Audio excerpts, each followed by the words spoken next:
உனக்கு பிடிச்சிருக்குல்ல? எனக்கு பிடிக்கல. இவ கிடக்குறா, இவகிட்ட போய் கேட்டுக்கிட்டு. இவ எப்பவுமே இப்படித்தான். அவர்கிட்ட என்ன குறைய கண்ட?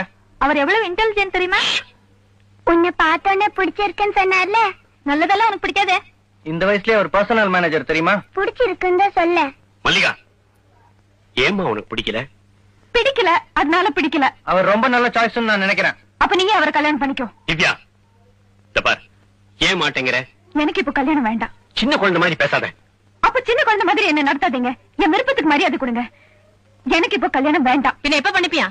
எப்போ தோணுதோ அப்ப பண்ணிக்கிறேன். ஆமா, உனக்கு 55 வயசுல தோணும். நான் இன்னும் படிக்க போறேன். கல்யாணம் பண்ணி படியே. படிச்சுட்டு கல்யாணம் பண்ணிக்கிறேன். அப்புறம் இந்த மாதிரி நல்ல இடம் கிடைக்காது.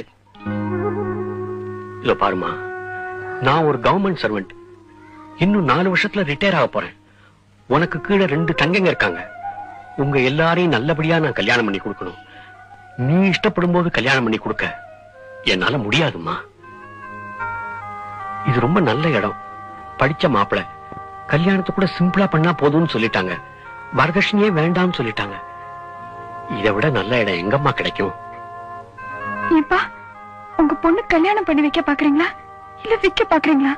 எவனாவது வரதட்சணை வேணான்னு வந்தா ஒண்ணு பொட்டலம் கட்டி வித்துருவீங்க.